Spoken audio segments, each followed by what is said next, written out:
Welcome back to Muhammad's Criminal Enterprise, Part 16, Part 2.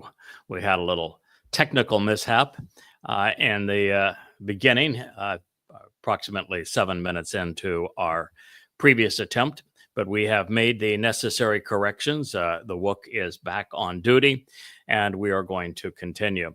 And what I was saying in the brief introduction to Part 16 of Muhammad's Criminal Enterprise is that those who would claim that Islam is a peaceful religion, who would infer that Islam is not a death cult, that would suggest that in Islam it is not mandatory to be a terrorist or a jihadist, and that Islam can coexist with the rest of the world, that they're completely ignorant of what the Quran says.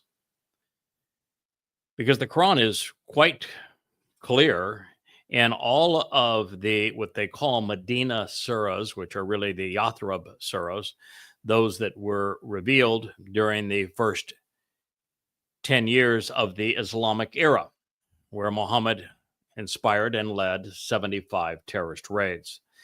Badr, which is the story of his criminal enterprise, was the first of them. A raid where he and his goons. Muhammad never really lifted a sword. He was sitting, in this case, in a palm hut, throwing pebbles at his extended family members who his Muslim goons were killing and kidnapping. But it is quite clear that in every one of these surahs that were revealed during the Islamic era, an era which began with the Pledge of Aqaba, which is where Muslims said, and I quote, "We pledge to wage war against all mankind." That at that point on, Islam is simply a terrorist manifesto. It is a declaration of war against all humanity. It is a death cult at this point. And so it is essential that our audience know this. And, I am had it up to here with ignoramuses pretending that Islam is somehow peaceful, that Islam can coexist, that you can negotiate with Muslims, that the dumpster, or I should say the Trumpster, just recently said, "Oh, I had a Ramadan meal with Muslims, and those Muslims told me that Islam is peaceful and they're loving and they just want to get along with everybody." And he says, "So I learned something about Islam that I didn't know." It is astonishing how easily people are fooled. And on X, where we do live stream this show, their artificial intelligence is absolutely unintelligent, won't learn, won't read, won't think, won't accept correction, and is programmed to cite a Islamic scholar who says that Islam is peaceful and loving. But what they don't recognize is that the Quran tells Muslims to lie, as does the Islamic Hadith, as did Muhammad, and that they are supposed to lie to make non-Muslims easier prey. While the Quran itself and all of these later surahs, some 20 of them, is a declaration of war. They're all like the 8th surah that I'm quoting from now, and they become exceedingly vicious.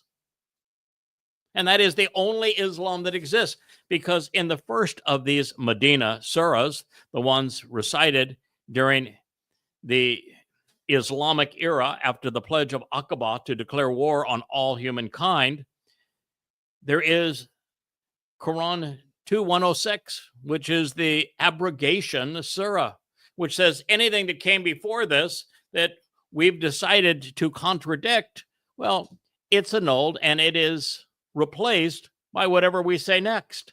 Therefore, anything that was said previously, which by the way wasn't peaceful, doesn't pertain anymore.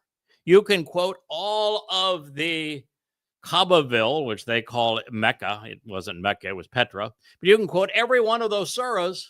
But even if they were to say something peaceful, and they don't, it's been abrogated by the surahs which came after, which are the war surahs of Islam, which is every anti-Semitic, diabolical, terrorist-oriented, sadistic, demented surah revealed in Yathrib, today's Medina. Now, that's simply the truth. Whether you like it or not, I really don't care. But I do care when somebody who should know better can be as easily fooled as the POTUS of the United States. That is revolting. It is revolting when artificial intelligence pretends to be informed and making an intelligent assessment when they're neither. And so one of the reasons that I come down here and do these programs here in our Rainbow Room is so that you might come to understand, you'd have the information necessary to make an intelligent assessment of what Islam actually represents.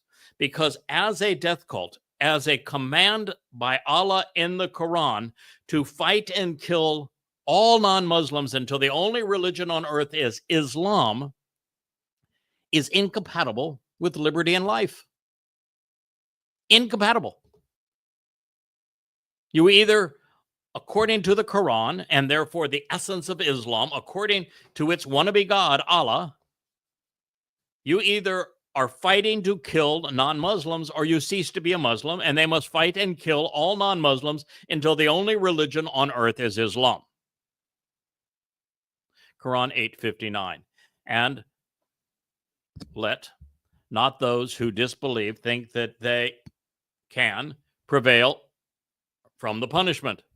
Verily, they will never escape or be able to defend themselves. Now, my air quotes here, as I've shared previously, are where Allah, being illiterate, forgot to include verbs or objects of his sentences.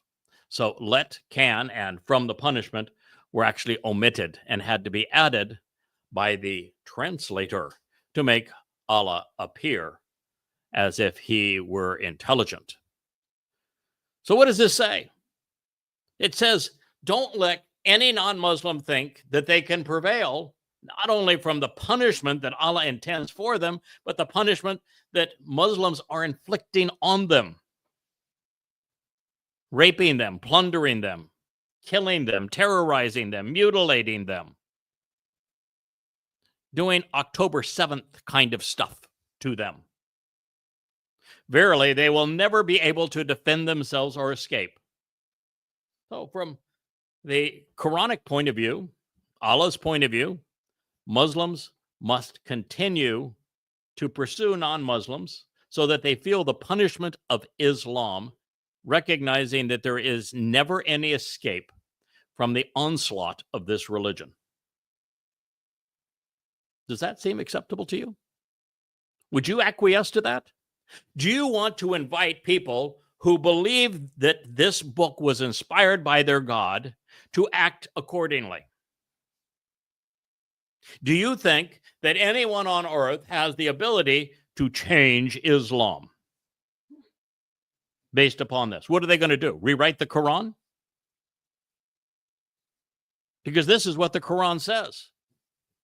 Well, hopefully, the Quran, Allah, and Islam, Muhammad, have your undivided attention. If not, then I guess there is no hope for you. But if you're not a Muslim, Allah says that Muslims must torment you. They must punish you.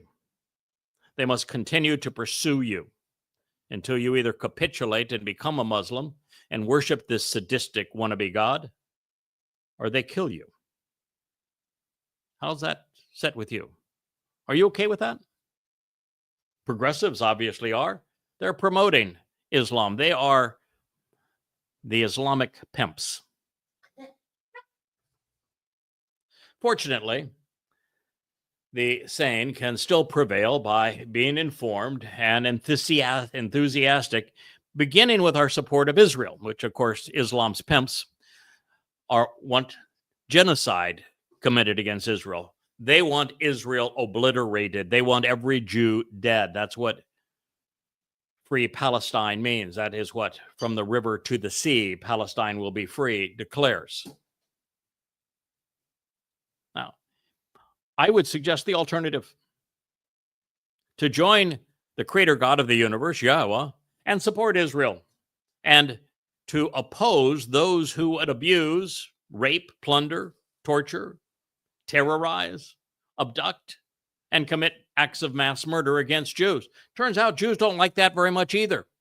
Should you be curious and confused in the matter, you may want to check out Gaza and to see how Jews respond when you invade their homes, commit acts of mass murder, rape, torture, mutilation, and abduction. My recommendation would be for a remnant of God's people to come to know and respect Yahweh, accept the conditions of his Bereth covenant, and attend the Mikre, which are the invitations to be called out and meet with God. By doing so, Allah's militants will be incapacitated, well, as they are against me. Now, I have an advantage in that Yahweh specifically asked me to do this for his people, and therefore the deal that he cut with me for my willingness to expose myself in this way, to not only write Prophet of Doom and Tea with Terrorists about my meeting with Al-Qaeda and my being the first to present the Quran in chronological order and to set it into the context of Muhammad's life using the foremost credible hadith resources, and then expand that one volume recently after 10/7 in Israel to the 5 825-page each volumes, 4,200 pages of documented evidence from the Islamic scriptures in goddamn religion to prove every point that I'm making 1,000 times over. As for the rest of humanity, well, this will be your fate if you're not willing to listen. Unfortunately, ladies and gentlemen, we've had another issue. The screen that I am using to do this show has shrunk and has skipped. And when it comes to the Islamic scriptures, I am not willing to cite them from memory. I'm going to read them, and we just had a major hiccup. So we're going to shut this show down. We're going to see if we can reset the computer that provides me with my own and other translations of the Quran, and we will continue from here with Muhammad's Criminal Enterprise, Part 16C.